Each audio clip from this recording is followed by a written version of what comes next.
Hai pemirsa Bisnis TV, kesuksesan merupakan salah satu impian dari setiap orang. Salah satunya, seorang wanita Indonesia yang berhasil bertahan hidup di Singapura dan di umur 26 tahun dia berhasil mendapatkan 1 juta dolar Singapura. Siapakah dia? Ini dia Miss Mary Riana. Halo Miss, halo, apa kabarnya? Baik. Oke, bisa diceritain nggak nih gimana tuh perjuangan hidupnya ke Singapuranya pertama kalinya ke sana? Iya, kalau orang berpikir bahwa saya bisa mendapatkan pendapatan 1 juta dolar pertama di usia 26 tahun, dan karena mereka tahu saya orang Indonesia dan tinggal di Singapura, pasti banyak yang nyangka bahwa wah ini pasti berasal dari keluarga yang kaya raya gitu kan.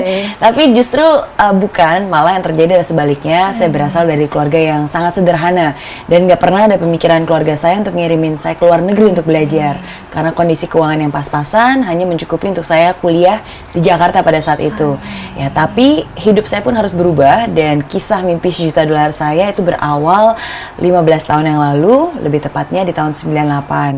Nah, jadi pastinya Ayu dan pemirsa semua tahu apa yang terjadi tahun 98. Ada kerusuhan, ada krismon dan sebagainya. Nah, pada saat itu sebenarnya saya baru lulus SMA. Tadinya saya mau melanjutkan kuliah di salah satu universitas di Jakarta. Namun karena kondisi situasi pada saat itu cukup mencekam dan jadi orang tua saya memutuskan untuk mengirimkan saya ke luar negeri untuk belajar, dan Singapura adalah satu-satunya pilihan. Jadi kebetulan pada saat itu pemerintah Singapura pun mengulurkan bantuan, dan karena dari segi nilai sebenarnya mencukupi, tapi dari segi keuangan tidak mencukupi. Akhirnya keluarga saya pun meminta bantuan pinjaman, pinjaman dengan pemerintah Singapura. Sulit, saya masih ingat tahun-tahun pertama saya hidup di Singapura, sulit, harus bertahan hidup hanya dengan 10 dolar setiap minggu, harus ngirit-ngirit, cari-cari makan gratis dan sebagainya. Tapi justru disitulah saya ditantang untuk bisa benar-benar menjalani hidup sendiri dan mengatasi kerasa kehidupan ini sendiri. Dan akhirnya singkat cerita, dari kesulitan-kesulitan yang saya alami, 4 tahun setelah saya lulus kuliah, akhirnya saya pun bisa mewujudkan mimpi saya, bisa bayar hutang-hutangnya, kebebasan finansial, dan bisa mendapatkan 1 juta dolar pertama di usia 26. Ini ada nggak seseorang tuh yang memotivasi diri sendiri, apa entah dari buku atau film yang menginspirasi untuk terus menggapai cita-cita? Iya, pastinya banyak. Tapi saya ingat sekali di saat-saat saya masih kuliah pada saat itu, ada banyak tokoh yang menginspirasi saya. Salah satunya adalah Anthony Robbins. Jadi Anthony Robbins adalah motivational speaker in the world gitu. Dan saya ngeliat backgroundnya dia dulu adalah seorang janitor. Jadi walaupun sekarang dia multimilioner, ya orang sukses, tapi dulunya dia cuma sebagai seorang pembersih WC. Dan saya bayangin, gila, orang pembersih WC aja bisa jadi sukses seperti itu. Berarti sebenarnya apa yang saya alami pada saat itu di masa kuliah sebenarnya belum ada apa-apanya gitu kan. Karena saya masih punya potensi, setidaknya saya masih kuliah, saya masih punya pendidikan. Ya walaupun susah memang, tapi berarti ada caranya, dan kita semua pasti punya kekuatan. Ada kesempatannya untuk tetap maju. Iya, dan dari situ dan beberapa banyak contoh lainnya itu membuat saya untuk terus berpikir bahwa ya sebenarnya saya pun pasti bisa untuk mengubah hidup saya dan mengubah keadaan saya pada saat itu. Ada satu titik nggak, aduh capek nih buat hidup susah, atau menyerah dengan keadaan yang lagi dialamin? Kalau satu titik yang mengubah hidup saya, ada tentunya, dan itu adalah ketika saya ulang tahun ke-20. Jadi lebih tepatnya pada saat itu saya masih kuliah tingkat 2 semester 3.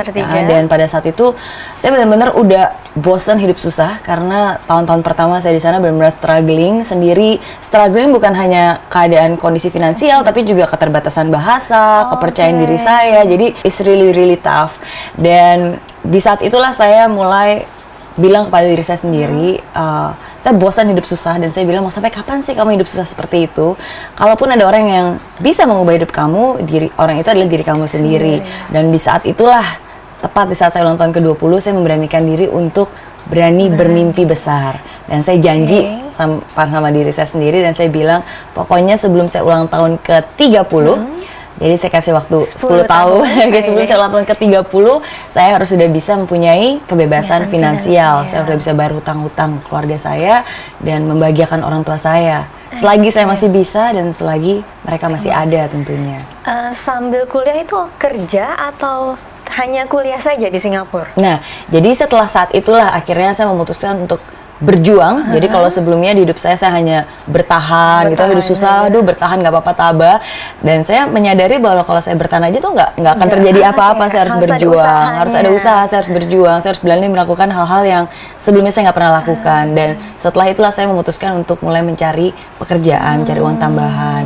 Dan kerjanya pun nggak mudah gitu. Saya benar-benar kerjain dari yang pekerjaan paling sederhana sekalipun, bagi-bagian brosur di jalan, jadi pelayan restoran, di toko bunga, Dari benar-benar dari bawah banget memulainya ya. Ada nggak kegagalan dalam mulai menata buat kesuksesan itu, ada nggak kegagalannya? Satu titik tuh yang, duh gue gagal gitu. Pasti. Justru di saat saya mau memulai aja mencari kerjaan itu juga udah gagal duluan, karena nggak ada perusahaan yang mau bekerjakan saya kan, karena status saya pada saat itu sebenarnya masih mahasiswa, student pass, saya nggak punya izin untuk mencari pekerjaan, saya nggak punya izin untuk bekerja, employment pass dan sebagainya. Pasti ada kendalanya. Dan bahkan ketika saya memutuskan, singkat cerita, setelah semua pengalaman itu akhirnya kan saya memutuskan untuk memulai usaha saya sendiri. Itu pun juga lebih banyak lagi kegagalannya, lebih banyak lagi tantangannya. Pernah ditipu orang juga pernah, uang dibawa kabur di Singapura juga. Dibawa kabur uang.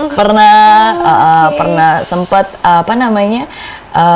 uang tabungan saya juga ludes dalam waktu singkat di stock market, ya jual beli saham dan sebagainya. Jadi banyak tantangannya pasti. Yang bikin terus tetap konsisten untuk saya harus tetap berjuang terus, tetap harus sukses, itu apa tuh kuncinya? Iya, mungkin alasannya kali ya.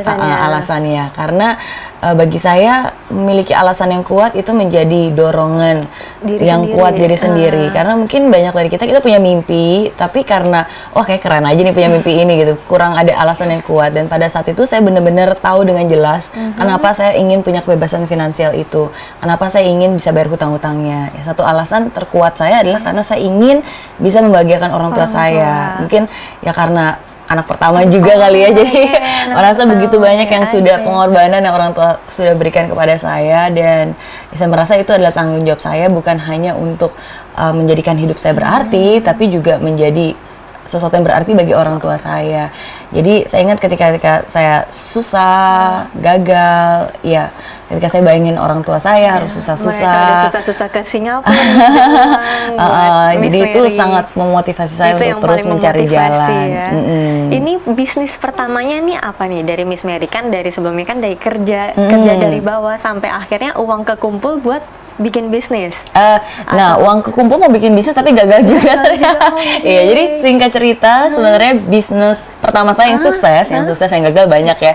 Yang sukses itu akhirnya di bidang penjualan, lebih tepatnya di bidang jasa keuangan, di bidang finance di Singapura. Jasa keuangannya seperti apa? Nah, jadi kita menjual produk-produk keuangan, baik itu dari segi tabungan, deposito, asuransi, reksadana, kredit card, investasi dan sebagainya. Dan saya harus mulai lagi dari awal, karena pada saat itu ya karena saya nggak punya modal lagi, jadi ya saya harus mengerjakan semuanya sendirian gitu. Jadi walaupun saya bilang bisnis, tapi sebenarnya semua saya kerjain sendiri, prospektif sendiri, administratif sendiri, bagian brosur sendiri, semuanya sendirian. Dan karena pada saat itu saya juga nggak punya kenalan siapa-siapa untuk jualan, untuk bernetwork dan bersosialisasi. Jadi ya saya harus bahkan sampai turun ke jalan untuk prospecting, mencari customer dan sebagainya. Ini setelah sukses di Singapura nih, ada nggak kesuksesan lain yang masih ingin dicapai?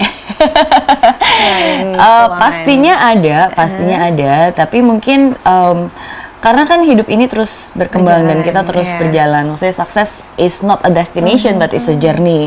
Suatu proses di mana kita terus bertumbuh bukan hanya dari segi finansial, tapi juga dari segi spiritual, dari segi intelektual kita, cara berpikir kita, sosial kita. Dan selama kita bertumbuh, ya kita juga harus terus berbagi. Ya sehingga saya selalu bayangin seakan-akan saya lagi berjalan di suatu jalanan gitu ya.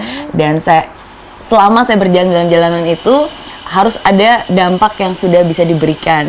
Ya, jadi ada atau tidaknya saya di dunia ini, it has to make a difference gitu. Dan jadi dari situlah akhirnya, walaupun saya juga bersyukur banget karena mimpi saya akhirnya bisa diwujudkan, bahkan lebih cepat dari prediksi awal. Di umur 26 ya, lebih cepat berarti 6 tahun. Lebih cepat 4 tahun. Oh ya. Iya, lebih cepat 4 tahun.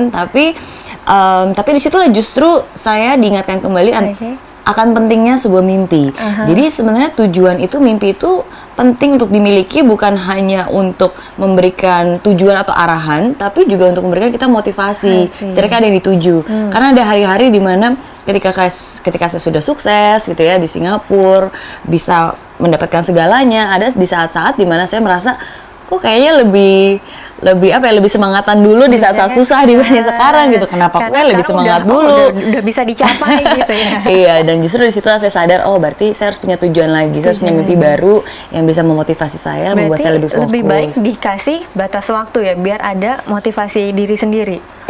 Pokoknya sebelum 10 tahun, pokoknya saya harus udah bisa. Iya, jadi harus jelas, harus ada batas waktunya juga, dan ada breakdown ya, milestone ya, supaya kita juga nggak terbuai akan mimpi yang begitu jauh, tapi juga ada langkah stepnya yang bisa kita capai dalam jangka waktu tertentu. Di Indonesia sendiri nih, apa sih yang pengen Mary Riana bagikan? Apa yang pengen sukses di negeri sendiri itu seperti apa? Iya, nah ini mungkin alasan juga kenapa akhirnya saya kembali lagi ke Indonesia dan mulai berkarya di sini kan. Karena sebenarnya kan semuanya sudah lebih mapan di Singapura, udah stable bisnis di sana, anak-anak di sana dan sebagainya. Nah, tapi mimpi itulah akhirnya membawa saya kembali ke Indonesia karena saya percaya ada yang namanya achievement dan ada yang namanya fulfillment, ya. Dan itu ada dua hal yang berbeda. Dan kalau sebelumnya di hidup saya, it's all about achievement. Ya, saya berhasil mendapatkan ini, penghargaan ini, dihargai ini, dihormati orang, sukses di Singapura dan sebagainya. It's all about achievement. But sometimes in life, it's not just about achievement, but it's also about fulfillment. Apa yang membuat hidup kita ini lebih berarti.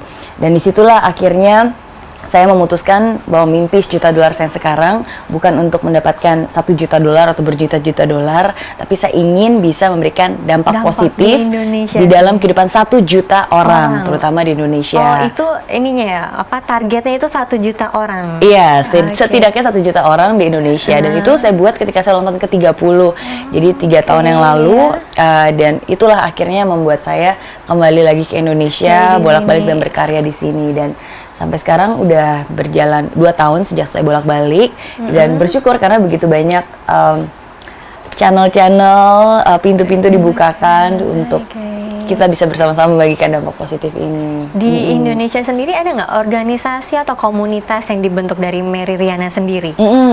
Ada. Jadi di Indonesia ini sebenarnya saya baru aja memberikan. Jadi kita ada PT Mary Riana Indonesia, itu bergerak di bidang inspirasi. Jadi kalau sebelumnya perusahaan saya di Singapura bergerak di bidang jasa keuangan, ya ini benar-benar totally different, bergerak di bidang inspirasi. Jadi kita punya banyak sekali channelnya. Jadi salah satunya lewat seminar, lewat buku, lewat TV show, radio show, lewat social media, dan film, nanti juga akan ada film lagi. Dan salah satunya adalah komunitas. Jadi kita ada komunitas belajar, MRCA, singkatan dari Mary Riana Campus Ambassador, ya, di mana itu saya mementor, saya dan suami saya mementor langsung. Jadi saya dan suami saya Pak Alfa, kita mementor langsung 60 mahasiswa yang sudah kita pilih, mahasiswa terbaik se-Jabodetabek, dan itu selama 1 tahun, dan itu gratis, jadi nggak dipungut biaya apapun. Gratis ya, berarti semuanya serba free dan langsung dapat pembelajaran dari Mary Riana dan suami dari Pak saya Alfa, dan suami saya, bos saya sebenarnya. Lebih ke bos. Pak Alfa ini apa? Memberikan inspirasi juga berarti ya buat Miss Mary ya. Jadi memang jadi di awal ketika kita berbisnis, jadi disitulah mungkin pengalaman unik di NTU di Singapura. Jadi ketika ke Singapura bukan hanya saya bisa menemukan passion saya dan bisnis saya, tapi juga menemukan seseorang, life partner dan juga bisnis.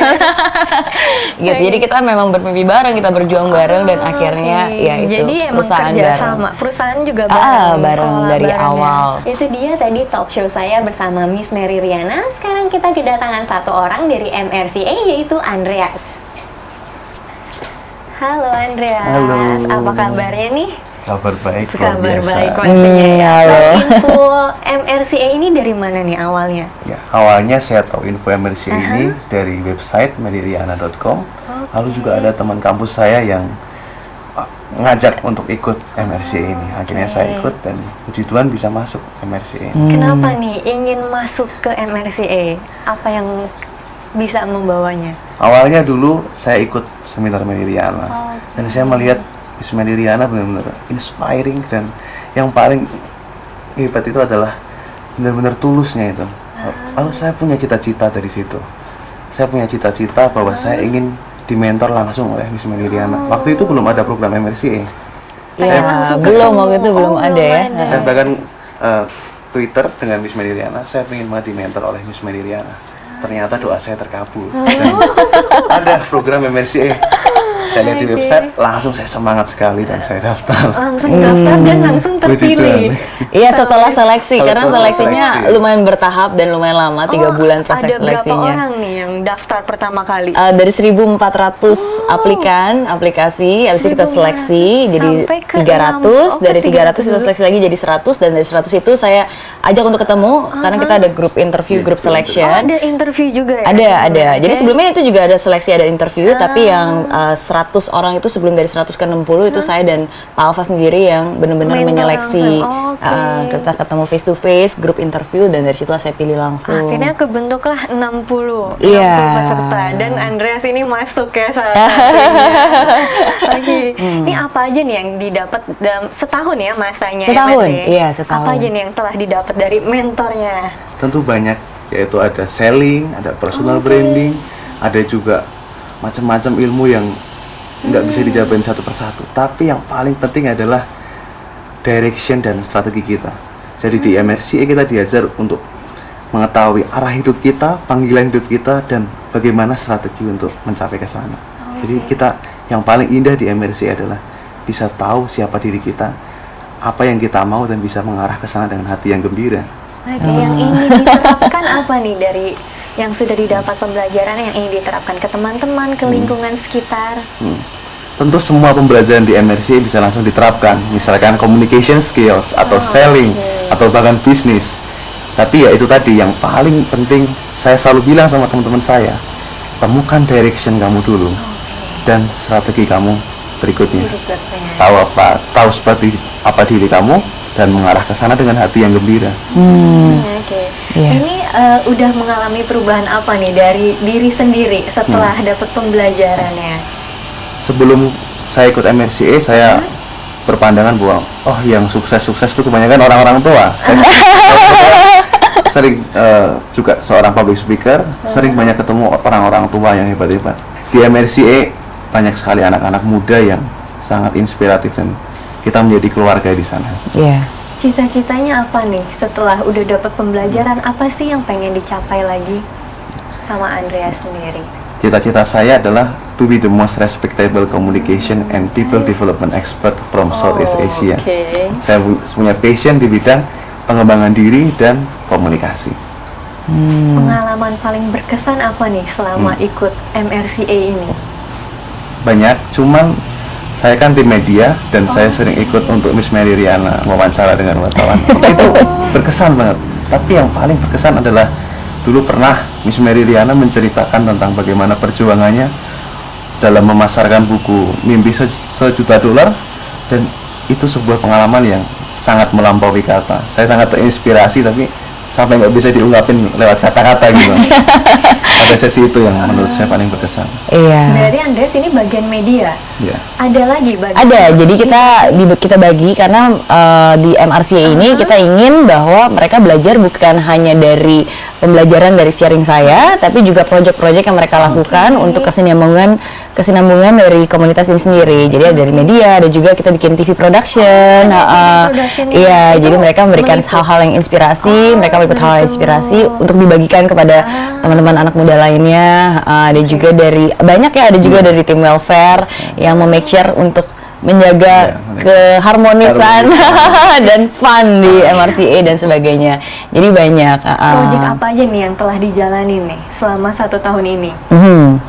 Ya, ada bisnis, terus ada juga proyek kemarin barusan seminar MRCA. Jadi kita bikin seminar dan puji Tuhan terlaksana dengan baik. Itu dari MRCA sendiri yang melaksanakannya ya? Jadi kita memang balance, jadi memang kita juga pengen anak-anak muda belajar dan nggak cuma sukses tapi juga berbagi. Jadi ya lewat bisnis tentu saja, bisnis. Jadi untuk anak-anak yang memang tahu bahwa directionnya mereka ingin mempunyai bisnis sendiri, ya kita ajarkan cara-cara skillnya dan sebagainya. Nah, pengembangan diri, branding. Nah, tapi kita juga balance ya. Jadi kita juga ada sports day di mana kita have fun gitu kan, jadi outing, kita sports main-main bersama, dan kita juga ada kunjungan ke panti asuhan beberapa bulan yang lalu. Dan jadi ini program sama 1 tahun. Jadi kita juga bukan hanya berkumpul untuk belajar ya, tapi juga berbagi dan balance gitu. Jadi we have fun, dan nanti akhir tahun ini bakal ada campnya. Jadi kita akan dari MRCA. Jadi